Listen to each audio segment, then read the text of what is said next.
할렐루야. 사랑의 주님, 오늘 12월 이제 또 중간으로 접어들고 있습니다. 하나님께서 함께하여 주시어서 늘 우리 중에 함께하시고 은혜 주실 때 놀라운 축복의 역사 나타날 수 있도록 도와주시고, 이 시간 예배합니다. 신령과 진정으로 주님 앞에 엎드리는 귀한 시간 되게 하여 주시옵소서. 아멘. 은혜 중에 함께하신 주님 감사드리며 예수님의 귀하신 이름으로 기도합니다.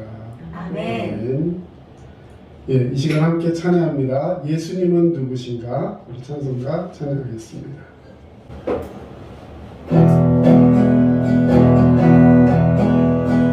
예수님은 누구신가? 부르는 자의 위로와 없는 자의 구성이며 전한 자의 높임과 잡힌 자의 높임에 그리 기쁨 대신에 예수님은 누구신가? 약한 자의 강함과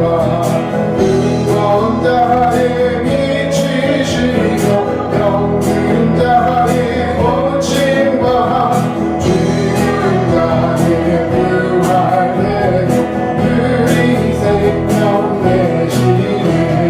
예수님은 누구신가? 남자의 정함과 죽은 자의 생명이며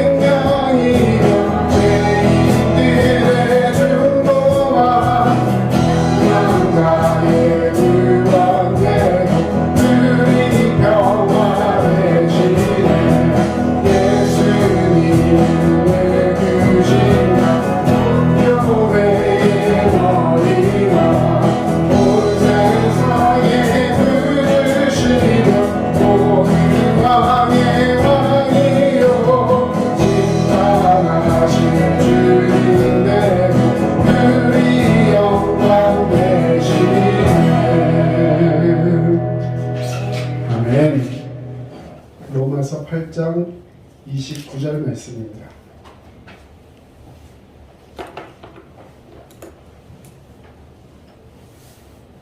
로마서 8장 29절 말씀 이 시간에 함께 봉독하겠습니다. 하나님이 미리 하신 자들을 또한 그 아들의 형상을 본받게 하기 위하여 미리 정하셨으니 이는 그로 많은 형제 중에서 맏아들이 되게 하려 하심이니라. 아멘. 네, 우리 한 번 더 같이 읽겠습니다. 로마서 8장 29절입니다. 시작. 하나님이 미리 하신 자들을 또한 그 아들의 형상을 본받게 하기 위하여 미리 정하셨으니 이는 그로 많은 형제 중에서 맏아들이 되게 하려 하심이니라. 아멘. 예, 오늘 예수님 닮기 원하네라는 제목을 정해봤습니다. 이 세상에서, 이 영원한 세상에서 가장, 지금부터 영원까지 가장 아름다운 분이 누굴까 생각해 봤을 때 누굴까요? 예수님입니다.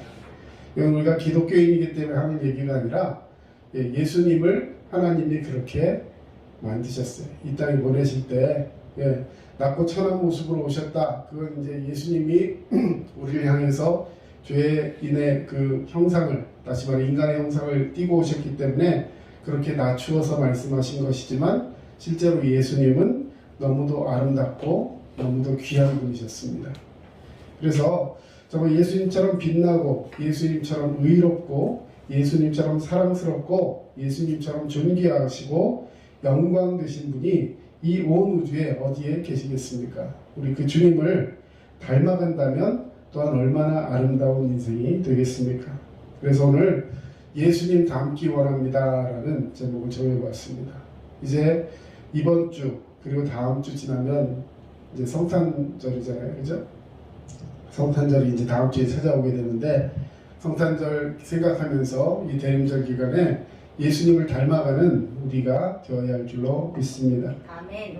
그래서 오늘 본문에 보니까 하나님이 미리 하신 자들을 또한 그 아들의 형상을 본받게 하기 위하여 미리 정하셨으니 이는 그로 많은 형제 중에서 맏아들이 되게 하려 하십니다. 이렇게 말씀하고 계십니다. 다시 말해서 오늘 우리가 예수님 닮기 원합니다. 이것이 그냥 우리의 바람이 아니라 하나님께서도 우리가 예수님을 닮기 원한다는 것이죠. 금방 읽으셨지만 그 아들의 형상을 본받게 하려고 미리 이 모든 것을 정해 놓으셨다는 거예요. 또 그 많은 형제 중, 다시 말해서 하나님께서는 우리를 하나님의 자녀로 삼아주시는 줄로 믿습니다. 그래서 많은 자녀들을 삼으시는데 그들을 형제들 중에서 맏아들로 예수님을 세우시고 그 예수님, 맏아들 대신 예수님을 닮아가게 하시려고 우리에게 이 모든 구원의 역사를 허락하여 주셨다는 사실입니다. 그래서 우리가 하나님 자녀이기 때문에 부모를 닮는 것은 당연한 거죠. 그러면서 또한 예수님을 닮기 위해서 우리가 이 세상을 살아가면서 삶의 어떤 목적과 목표와 그리고 그것에 대한 기쁨을 가지고 살아가는 것이 굉장히 중요한 것이라 할 수 있습니다. 은혜 받으면 예수님을 닮아갈 수밖에 없습니다. 그리고 우리가 주님을 흠모하고 사랑하고 이렇게 살아가면 이 부부간에 닮아간다는 그런 얘기가 여러분 다 들어보셨을 거예요. 실제로 오랜 세월 같이 살다 보면 이 은연주의에 많이 닮아 있는 모습을 볼 수 있게 됩니다. 왜 닮을까요? 자꾸 보니까 닮습니까? 네, 그러면 연속극의 주인공이 닮아야 될 텐데 네, 사랑하기 때문에 닮는 거예요. 네, 그러면 안 사랑한다 이렇게 얘기하실 수도 있는데 네, 미워하는 것도 사랑하는 겁니다. 네, 미움이 왜 생기죠? 사랑하는데 기대에 못 미친다 생각하면서 애증을 가지니까 그게 미워하는 감정으로 나타난 것이죠. 정말 사랑하지 않으면요 관심이 없는 거예요.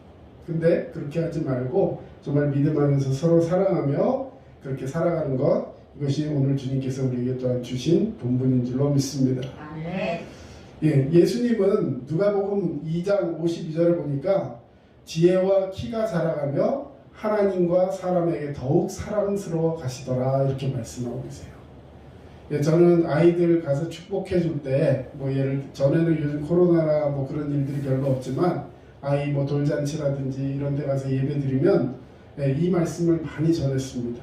이 아이가 앞으로 커가면서 예수님처럼 자라기를 원한다. 예수님이 어떻게 자라셨다고요? 예수는 지혜와 키가 자라가며 하나님과 사람에게 더욱 사랑스러워 가시더라. 저와 여러분의 자녀가 또 우리 손주가 하나님 은혜 가운데 예수님처럼 지혜와 키가 자라가고 하나님과 사람에게, 다시 말해 영적으로도 육적으로도 사회적으로도 모든 사람 앞에서 사랑스러워하는 그런 관계 속의 축복을 받는 자가 되시기를 주의 이름으로 축원합니다. 아멘. 자, 그러면 예수님의 어떤 부분을 우리가 닮아야 할까 오늘 몇 가지 나눠보고자 합니다. 자, 첫 번째로는 예수님의 마음을 닮아야 합니다. 한번 따라합시다. 예수님의 마음을 닮읍시다. 예수님의 마음을 닮읍시다. 예, 빌립보서 2장 5절에 보면 너희 안에 이 마음을 품으라 곧 그리스도 예수의 마음이니 이렇게 말씀해 주셨습니다.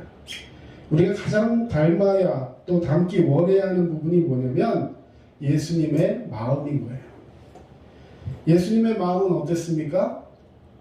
예수님의 마음은 겸손의 마음이에요. 겸손의 마음. 빌립보서 2장에 보면 금방 읽었던 너희 안에 이 마음을 품으라 곧 그리스도 예수의 마음이니 그 말씀 이후에 이렇게 표현되어 있습니다. 이는 곧 하나님과 동등된 분이시지만 하나님과 같은 분이세요. 그런데도 불구하고 하나님과 동등될 것으로 여기지 않으시고 자기를 낮추어 종의 형체를 가지고 이 땅에 오셨다. 그리고 죽기까지 사랑하시면서 섬기면서 많은 사람들 앞에서 겸손의 모습, 예, 죽기까지 사랑하시는 이 겸손의 모습을 통해서 우리에게 함께 하셨는데 하나님께서 우리에게 명령하신 것이 무엇이냐? 그 마음을 품으라는 거예요. 예, 그냥 가만히 있다고 예수님의 마음이 여기와 들어와 있는 것이 아니라 그 마음을 품기 위해서 노력하고 예수님처럼 겸손을 옷 입고 주님이 하신 것처럼, 예, 우리는 인간은 어떨까요? 조금만 자기보다 높은 사람이 있으면 그 사람에게 잘 보이려고 그러고 어떻게 해서든지 거기 줄 한번 서보려고 그러고 그리고 자기보다 조금 못하다거나 아니면 내가 그보다 조금 우월하다라고 생각하면 은연중에 좀 깔보거나 아니면 무시하는, 이게 어떻게 보면 약육강식을 시대를 살아가는 모든 그 사회적인 동물들의 모습이라고 할 수 있어요. 왜? 내가 위에 올라서야지 좋은 자리를 차지할 수 있고 좋은 먹이를 먹을 수 있기 때문에, 그렇기 때문에 자기보다 낮은 것들을 도태시키려고 하는 것, 이것이 어떤 의미에서는 동물의 세계의 가장 기본적인 패턴입니다. 그러나 우리는 동물이 아니에요. 우리의 마음속에는 예수님이 함께 하시는 줄로 믿습니다. 아멘. 예수님 함께하는 사람은 이제는 그런 사회적인 육적인 그런 세상에서 조금 더 달라져야 한다는 것이죠. 예수님의 마음을 품어야 합니다. 가장 닮기 원하는 부분이 예수님의 마음이어야 하는데, 바로 겸손의 마음이요, 사랑의 마음이요, 순종의 마음이요, 충성의 마음이어야 합니다. 의로운 사람, 그래서 밝고 깨끗한 마음, 아름답고 건강한 마음, 뭐 어떤 걸 갖다 붙여도 예수님의 마음을 온전히 표현할 수 있는 것은 없다고 생각합니다. 하지만 이 예수님의 마음만 같은 사람들이 세상에 살아간다면 이 어두운 세상을 밝힐 수 있는 빛이요 소금이 될 줄로 믿습니다. 아멘. 우리가 예수님의 마음을 가장 가깝게, 그리고 예수님의 마음을 가장 좋게 생각할 수 있는 것이 무엇일까 생각해 봤을 때, 전 갈라디아서 5장 22절 23절의 말씀을 생각해 보았습니다. 우리 같이 한번 읽겠습니다. 갈라디아서 5장 22절 23절 시작. 오직 성령의 열매는 사랑과 희락과 화평과 오래 참음과 자비와 양선과 충성과 온유와 전쟁이 이 같은 것을 금지할 법이 없느니라. 아멘. 자, 성령의 열매, 성령의 9가지 열매, 우리 보통 이렇게 표현하는데요. 자, 성령이 함께 하시면 반드시 열매가 나타난다는 거예요. 살아있는 생명체는 열매가 나타나게 되어 있습니다. 근데 이 중에 뭐 한 가지씩 나타난다는 것이 아니라 이 9가지 열매가 사람마다 조금씩 어떤 틀리는, 뭐는 좀 많이 나오고 뭐는 적게 나오고 이렇게 하는 부분은 있을 수 있겠지만, 결국 그에게서 이 9가지 열매가 풍성하게 나오게 되는데, 이것이 바로 예수님의 마음을 가진 사람들에게 나타나는 삶의 열매라는 것이죠. 성령이 함께 하시면 마음의 사랑이 싹트게 되는 줄로 믿습니다. 아멘. 그리고 기쁨이 나타난대요. 어떤 어려움이나 슬픔이 와도요, 그것을 이겨낼 수 있는 궁극적인 기쁨을 갖게 하시는 것입니다. 또한 화평하게 돼요. 화평한 게 뭔지 아시죠? 마음의 평안이 온다라는 거예요. 마음의 평안이 오니까 참을 수 있어요. 얼만큼 참을까요? 오래 참을 수 있습니다. 성경에 보면 인내라는 말이 있어요. 인내. 자, 인내는 언제까지 참는 게 인내예요? 언제까지 참아야 할까요? 예수님은 몇 번이나 참아야 됩니까? 라고 얘기하는 제자에게 70번씩 7번이라도 참아라 말씀하셨어요. 자, 그러면 그 참을 때 어떻게 참으라는 거예요? 한 번 참았어, 이렇게 하면서 70번씩 7번을 세고 있으라는 건가요? 아니요. 끝까지 용서하고 끝까지 참을 수 있는 마음. 왜? 내 마음속에 이미 예수님이 함께 하시고 마음에 화평을 주셨기 때문에 나는 이 모든 것을 참을 수 있습니다. 내가 참는 것은 아니고 성령이 내게 그 마음을 주십니다. 용서하는 마음을 주셔요. 자비의 마음을 주셔요. 누군가를 바라볼 때 불쌍히 여기게 됩니다. 옛날 같으면 진짜 씨알도 안 맥히는 그런 어떤 사람이 탁 왔을 때, 아휴, 저 사람도 참 불쌍하다 하면서 그를 용서할 수 있는 마음을 허락하신다는 거예요. 양선, 착하고 선한 마음이죠. 좋은 마음. 그리고 충성, 무언가 끝까지 이루어내면서 중심을 가지고 믿음을 가지고 예수님이 원하시는 그 일을 향해서 나아갈 수 있는 굳건한 마음을 주신다는 거죠. 온유는 다 아실 거예요. 온유, 부드러운 마음. 예. 우리 사람이 자꾸 날서 있으면요, 무슨 말을 해도 그것이 좋게 들리잖아요. 예. 정치하는 사람들 보면 참 굉장히 불쌍한 것 같아요. 예. 뭔가 상대방이 무슨 말 하면 거기에 어떻게 해서든지 꼬투리를 잡아서 막 싸우려고 하고, 뭐 그게 정치라고 하지만, 예, 우리는 믿음 안에서 서로 온유한 마음으로 바라볼 수 있어야 할 줄로 믿습니다.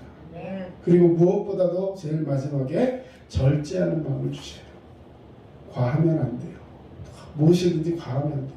다 그것을 절제할 수 있는 그런 믿음도 허락하십니다. 그런데 중요한 것은 이 같은 것을 금지할 법이 없느니라. 무슨 말이냐면 그 안에 그 열매들이 가득 차서 예수님의 마음이 그 속에 가득 차서 무엇으로 그를 제어하거나 무엇으로 그 열매들이 나타나지 않게 하려고 어떤 악한 것들이 우리를 시험하고 우리를 넘어뜨리려고 하여도 내 안에 있는 그 열매들을 막을 수가 없다는 거예요. 다 튀어나온다는 거예요. 예, 하나님께서 허락하신 이 행복의, 이 놀라운 축복의 향기가 우리에게 있을 때 우리는 그것을 막을 길이 없다는 거예요. 하나님께서 저와 여러분에게 이 마음을 허락하여 주신 줄로 믿습니다. 아멘. 그래서 성령의 열매, 곧 예수님의 마음이 우리 가운데 가득해야 합니다. 자, 두 번째로는 예수님의 능력과 권세를 닮아야 합니다. 예수님의 마음을 닮으시고 그 다음에 예수님이 펼치신 그 능력과 권세를 사모하면서 하나님께서 우리에게 허락하신 것이라 믿고 우리도 그것을 선포하며 나아가야 한다는 것입니다. 예수님은 자기의 능력과 권세도 우리에게 주시기 원하셨습니다. 누가복음 9장 1절 2절에 예수께서 12제자를 불러 모으사 모든 귀신을 제어하며 병을 고치는 능력과 권세를 주시고 하나님 나라를 전파하며 앓는 자를 고치게 하려고 내어 보내셨다라고 말씀하고 있어요. 자, 제자들을 파송할 때, 예수님이 제자들을 파송할 때 권세를 주셨어요. 무슨 권세와 능력을 주셨냐면 병 고치는 능력과 귀신을 제어하는 권세를 주셨다 그랬어요. 자, 예수님의 이름으로 나아가서 손을 얹고 기도하면 병이 고쳐지는 거예요. 악한 것들이 떠나갑니다. 할렐루야. 아멘. 하나님께서 이런 권세를 주셨어요.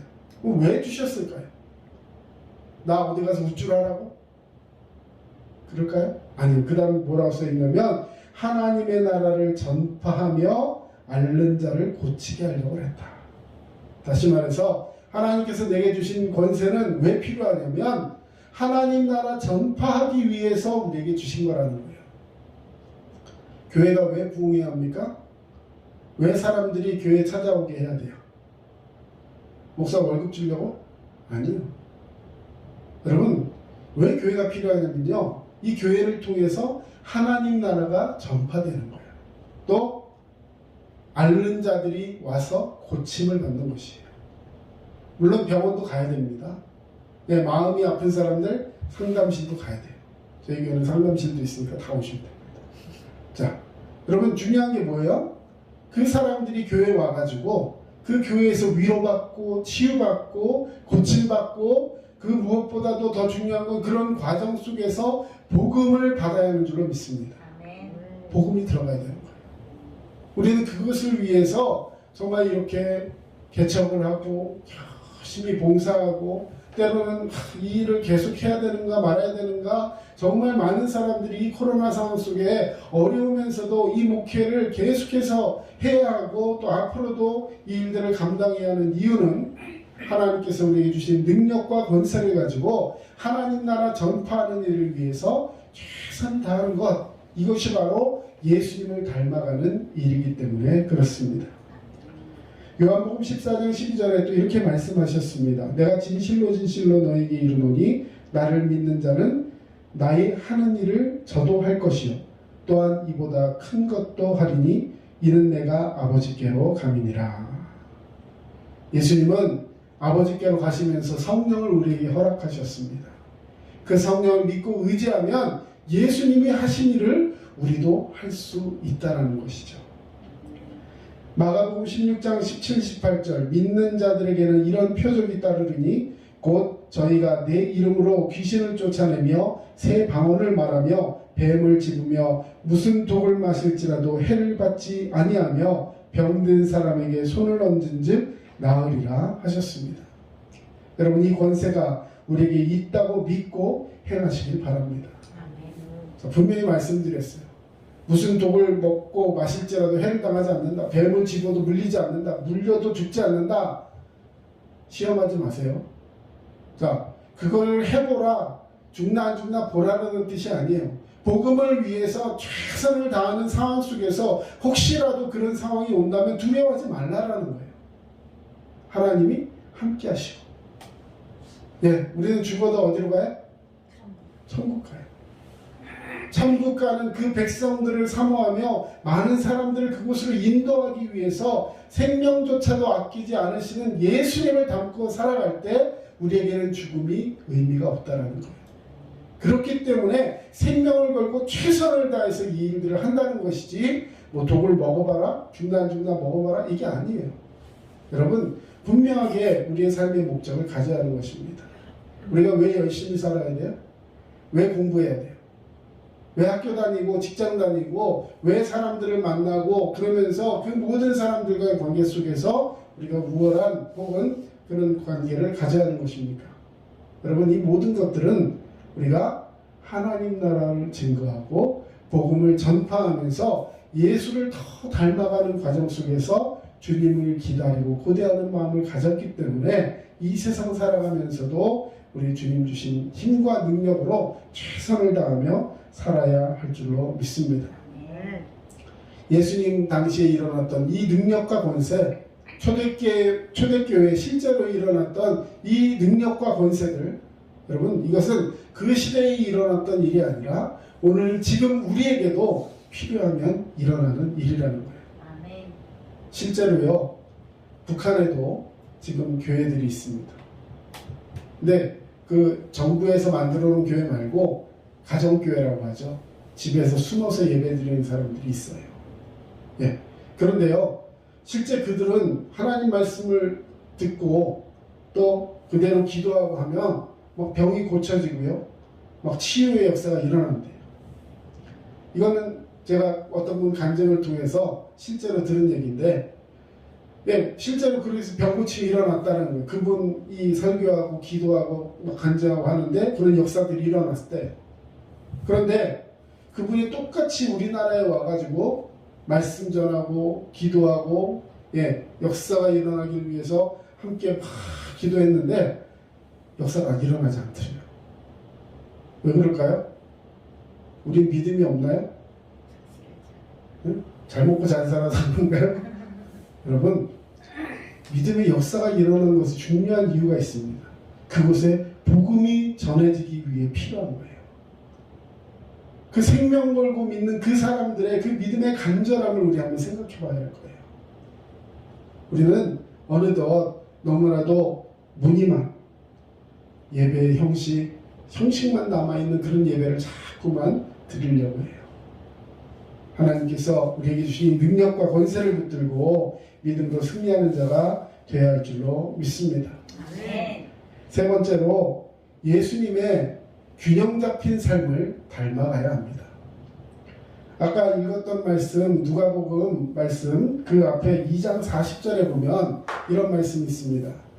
아기가 자라며 강하여지고 지혜가 충족하며 하나님의 은혜가 그 위에 있더라. 이 예수님이 태어나시고 나서 그 예수님이 이렇게 되셨다는 거예요. 아기 예수가 자라며 강하여졌다. 지혜가 충족하며 하나님의 은혜가 그 위에 있더라.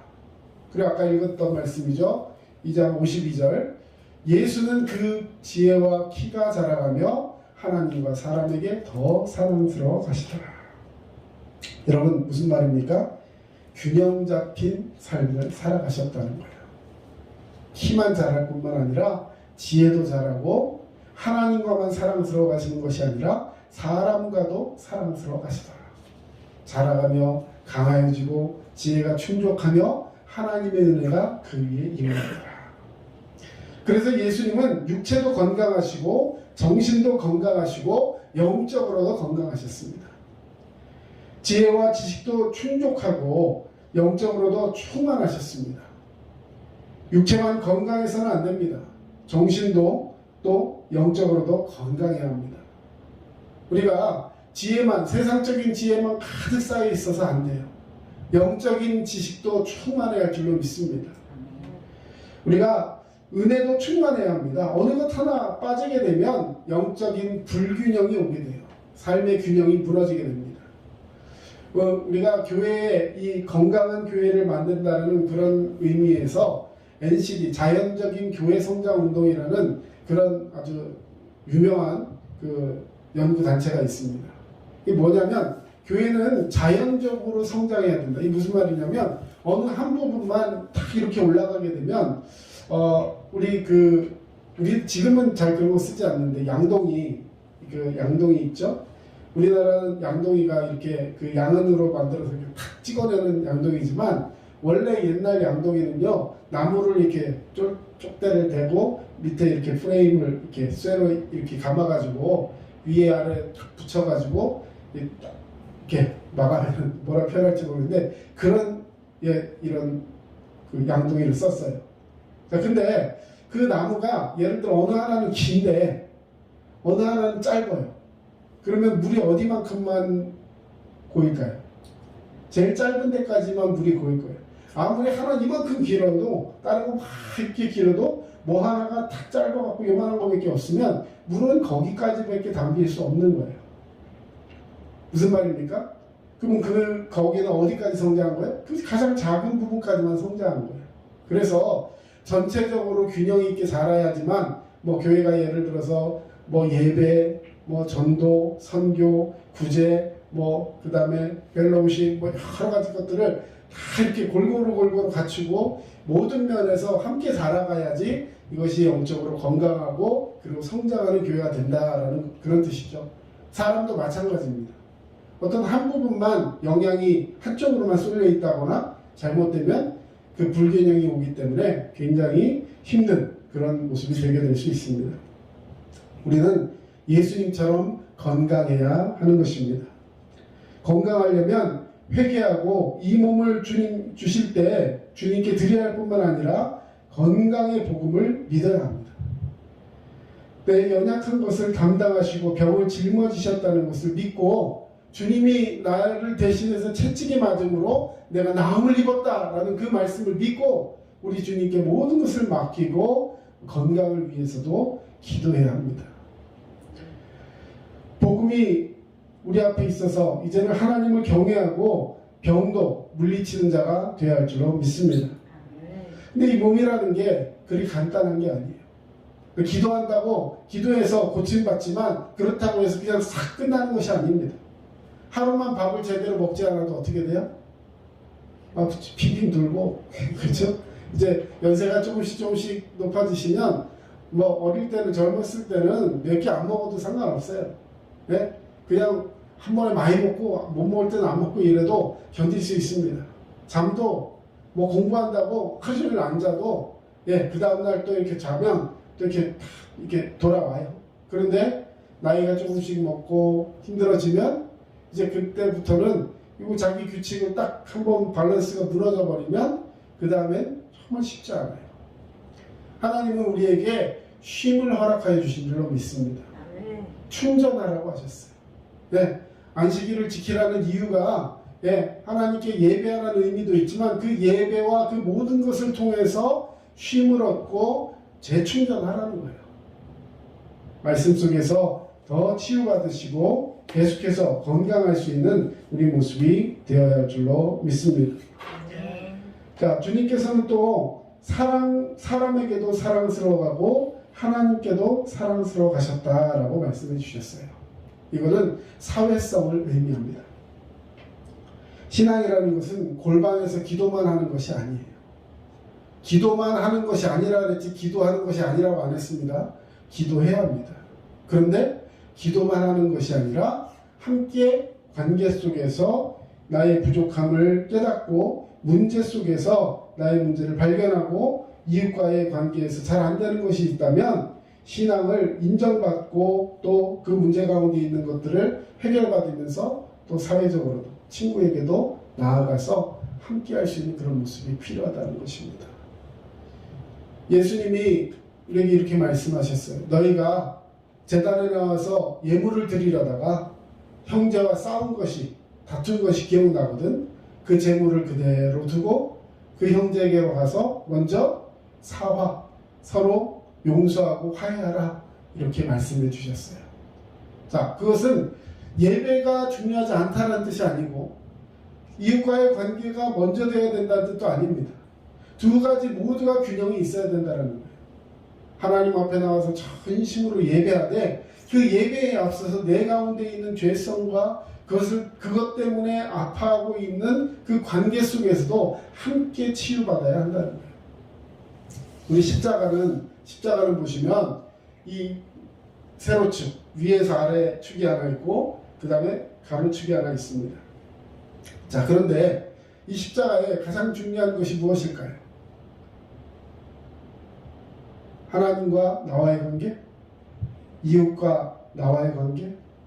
이것은 어느 하나만 있어서는 의미가 없어요. 두 가지가 다 골고루 있어야 한다는 것이죠. 여러분, 삶 속에서 관계 속에 어려움이 있는 분들이 있다면 오늘 이제 연말입니다. 이제 이번 주, 그 다음 주, 그러면 이제 또 새해예요. 자, 올 한 해가 다 가시기 전에 우리 주변의 사람들을 생각하면서 또 기도하고 용서하고 사랑하고 품을 수 있는 저와 여러분 되어야 할 줄로 믿습니다. 아멘. 메가더 장군이 쓴 유명한 그 기도문이 있습니다. 아버지의 기도. 여기에 이런 아버지가 되게 해달라고 기도한 거예요. 제가 한번 읽어보겠습니다. 내게 이런 자녀를 주셔서 약할 때에 자기를 돌아볼 줄 아는 여유와 두려울 때에 자신을 잃지 않는 담대함을 가지고 정직한 패배에 부끄러워하지 않고 태어나며 승리에 겸손하고 온유한 자녀를 주소서. 주님을 알고 자신을 아는 것이 지식의 기초임을 알게 하소서. 자기 자신에게 집착하지 말게 하시고 겸허한 마음을 갖게 하사 참된 지혜는 열린 마음에 있으며 참된 힘은 온유함에 있음을 명심하게 하소서. 그리하여 나 아버지는 어느 날 내 인생을 헛되이 살지 않았노라고 고백할 수 있도록 도우소서. 예수님의 이름으로 기도합니다. 아멘. 아멘. 나는 헛된 인생을 살지 않았다. 누구 때문에 이런 얘기를 할 수 있다고요? 자녀 때문에. 여러분, 자녀가 높은 지위에 올라가는 것, 여러분 그것보다 더 중요한 게 있는데 바로 온유함과 열린 마음을 가지고 참된 지혜와 힘을 소유하면서 하나님 앞에서 부끄럽지 않은 자녀가 되게 해달라고 우리 기도해야 할 것입니다. 오늘 우리 예수님을 닮아가는 자가 되게 해달라고 오늘 함께 이야기하고 기도했습니다. 여러분, 예수님을 닮아가는 자 되시기를 축원합니다. 아멘. 예수님의 마음을 가져야 한다고 했고 예수님의 권세와 능력을 가져야 하고 예수님의 균형 잡힌 삶을 따라가면서 하나님께서 우리에게 주신 이 선한 영향력들을 미치며 또한 우리 자녀에게 이런 부끄럽지 않은 아버지가 될 수 있도록 하나님 앞에 기도하며 살아가는 저와 여러분 되시기를 주의 이름으로 축원합니다. 아멘. 기도하겠습니다. 사랑의 주님, 오늘도 귀한 말씀 우리에게 허락하시며 예수님을 닮아가는 우리 모두가 되게 하여 주시옵소서. 하나님의 그 은혜와 사랑을 붙들고 믿음으로 살아갈 때 정말 우리가 때로 주님의 마음을 붙잡는다 하면서도 겸손치 못하고 주님의 말씀대로 서지 못하고 아버지 내 뜻 내 고집만 생각하면서 아버지 정말 그렇게 살아왔던 세월들 용서해 주시고 이 한 해가 다가가기 전에 우리의 관계 속에 주님 축복하여 주시어서 우리의 연약함을 주님 앞에 내려놓고 주님의 사랑으로 이제 우리 주변을 바라볼 수 있는 우리 모두가 되게 하여 주시옵소서.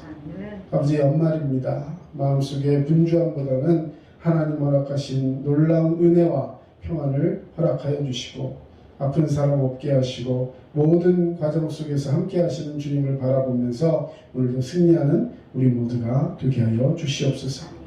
지금은 우리 주 예수 그리스도의 은혜와 하나님 아버지의 크신 사랑하심과 성령님의 도우심과 위로교통 충만하심이 믿음으로 살아가기를 원하여 오늘도 주 앞에 엎드린 모든 주의 백성들 머리 위에 이제로부터 영원토록 함께 하시기를 간절히 축원하옵나이다. 아멘.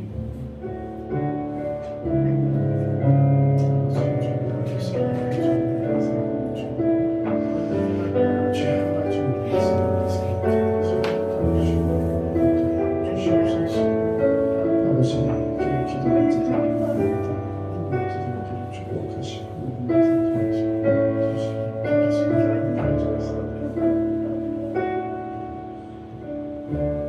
지금까지 남양주 다산 신도시 두드림 침례교회 전철호 목사였습니다. 여러분 늘 믿음으로 승리하시고 건강하시기 바랍니다. 감사합니다.